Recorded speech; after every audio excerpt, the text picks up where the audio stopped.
Halo para pecinta mendadak drakor. Akhirnya malam ini A akan mengulas soal episode keempat dari serial drakor The Art of Negotiation. Tanpa basa-basi yuk kita langsung bahas aja. Di video A sebelumnya kita berspekulasi tentang dua kemungkinan setelah si Lee Ji-hoon ditolak transaksi oleh CEO Chacha Game karena dia tergiur tawaran 2 kali lipat dari perusahaan lain. Dan ternyata perusahaannya itu adalah perusahaan e-commerce Samuel yang abal-abal dan udah direncanain oleh wakil dunungan si Lee Ji-hoon. Bener-bener dunungan yang gak suka tersaing ya? Sobat mendadak drakor punya dunungan atau teman sekantor yang toksik kayak gitu juga gak? Sebelumnya jangan lupa like, subscribe dan share juga ya video ini biar A makin semangat bahas drakornya dan A bisa cepet-cepet punya budget buat begadang beli cemilan upload video lainnya nanti.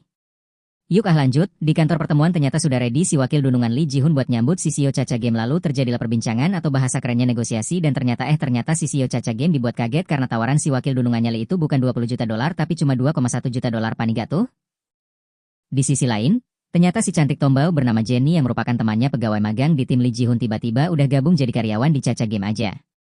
Entah apa rencananya tapi pas tahu bahwa CEO Chacha gak negosiasi kontrak sama si Lee, dia langsung tahu dan nyaranin anak buah si CEO Chacha buat nelepon si CEO itu biar gak jadi teken kontrak sama Samuel.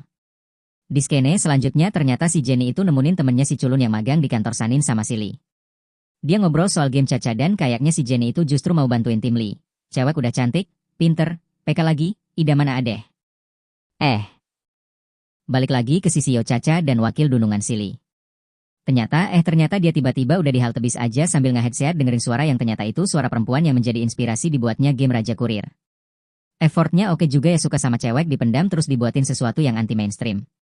Apa hubungannya coba suka sama cewek sama Raja Kurir? Tapi ya udahlah lanjut aja.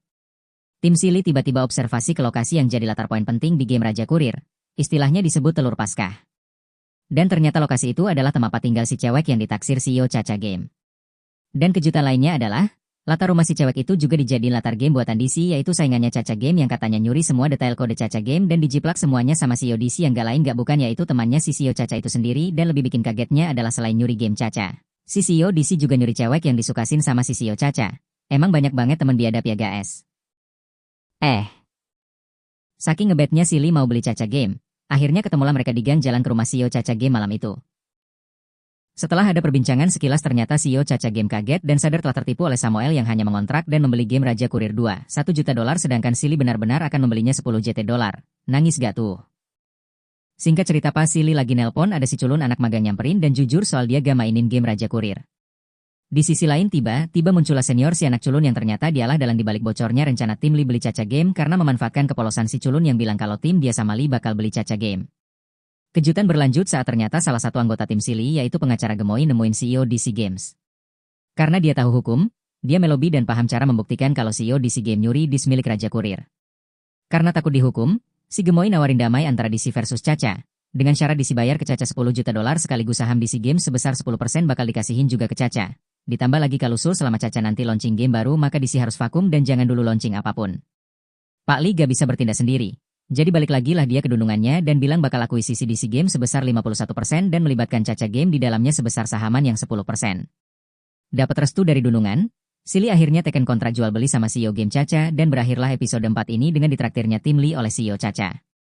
Pesan penting lagi nih, ternyata di episode ini Lee belum sukses ngehasilin $5 miliar yang dibutuhin Sanin. Kemungkinan di episode 5 bakal terjawabkah? A ngerasa bakal ada drama lain lagi yang menghalangi kesuksesan Chacha Game sama tim si Lee. Karena spoiler buat episode 5 nunjukin skene di mana jurnalis yang sempat mau wawancara Lee bikin artikel yang ambigu dan Lee yang lagi nongkrong sambil ngopi kaget dapat telepon kalau saham Sanin di bawah $100 maka Sanin bakal diambil alih sama Samuel. Atau justru sobat mendadak drakor punya prediksi kalau semua bakal berjalan lancar gitu aja? Simak video AA selanjutnya yang bahas tentang episode 5 dan 6 The Art of Negotiation. Salam mendadak drakor dan see you.